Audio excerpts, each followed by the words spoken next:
What is up, everyone? It is Jonathan Scales, and welcome to my class, Music Composition, Beyond the Notes and Theory.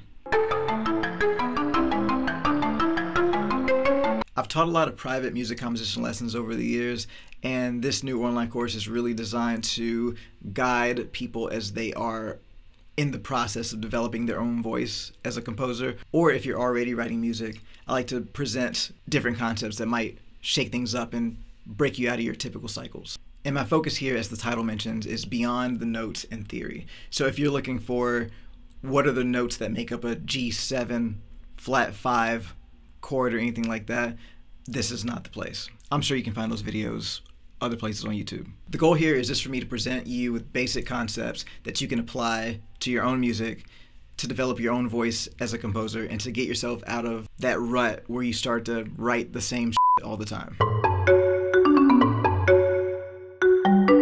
Alright, so for the first topic, this is something that is really simple, really basic, but is very overlooked and underrated. And it's also something that I don't really think they put enough emphasis on in music school. People often ask, how do you start a composition? Do you start with the melody? Do you start with the harmony? What's the beginning process of this? When I ask a student how they start a piece of music, they'll typically say something like, well, I'll just mess around on my instrument until something comes up that sounds cool, and then I'll start going with that. And you know, that's fine. That's fine.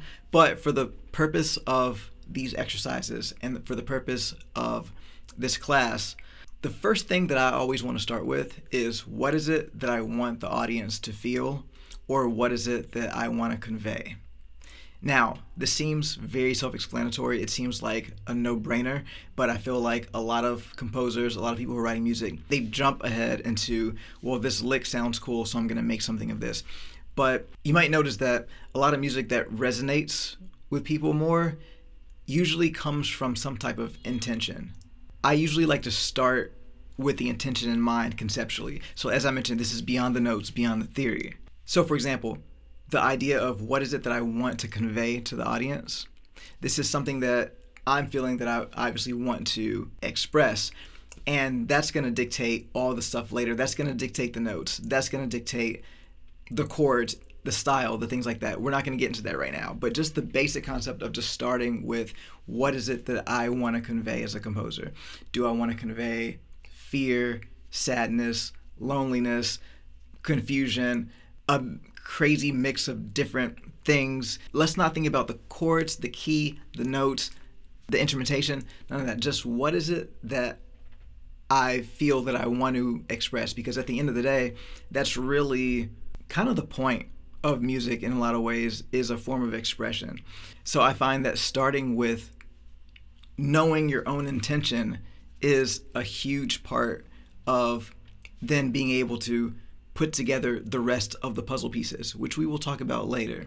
But for this first one, it's just that basic concept, and I feel like it's so overlooked and underrated. A lot of my students have started with, oh, here's just a cool lick, and going from there, and that's great. But the point of this is to break out of your shell and your typical cycle of writing music. And so if this is a way that you already write, then fine, that's great. Keep thinking about that. So there's, what is it that I want to convey to the audience as the composer? And then there's, what is it that I want the audience to feel? Now this is pretty crucial because it really helps to dictate what are the other elements of music that we're going to use to make that vision come to life. And to me, it's most important to start with the intention, start with the vision. So when I go to write a piece of music, I'm not thinking about what keys are going to be in, what time signature. I'm not thinking about time signatures. I'm not thinking about chords, notes, anything. The very first step is, like I mentioned before, what is it that I want to convey? And what is it that I want the audience to feel? Because as a composer, we are in this position where we're creating this art, putting it out there, and it is eliciting responses emotionally from the people that are viewing it or hearing it, seeing it, whatever the medium is. So then when it comes to the concept of what is it that I want the audience to feel, that's going to dictate a lot of what my musical choices are going to be in steps 2, 3, 4, 5, 6, 7, 8, right? Do I want the audience to be surprised? Do I want the audience to be shocked? Do I want them to be confused? Do I want to start them off joyous and then slowly drag them down into some dark, depressing hole? Maybe.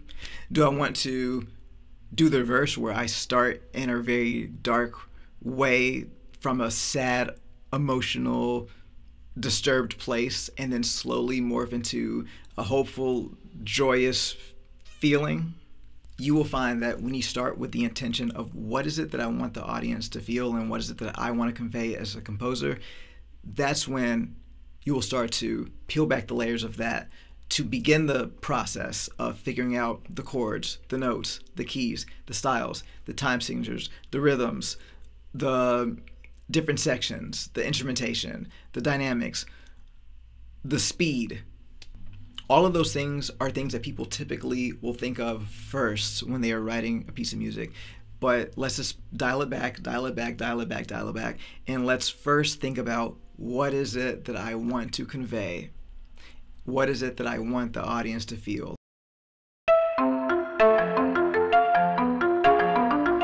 Okay, so at the end of all these videos where I just have presented some basic concept, like I mentioned, that you can apply in your own process of writing, I'm going to give an assignment. And the point of the assignment really is for you to just kind of focus on that core concept of the lesson and then use it in your own way to apply it for yourself and see how that works for you. So today's assignment is simple. Sit down and write a piece of music. Let's say, and it doesn't have to be long, it could be 8 measures, it could be 16 measures, it can be a whole symphony. Whatever it is for wherever level you're at. But before you start, just take out a notepad or your phone or whatever and just start with those 2 questions to ask yourself. What is it that I want to convey? What is it that I want the audience to feel? If you haven't started with that before, just start with that. And then from there, fill in the gaps with your own musical abilities at whatever level you're at with your music and your compositions to see what happens from there.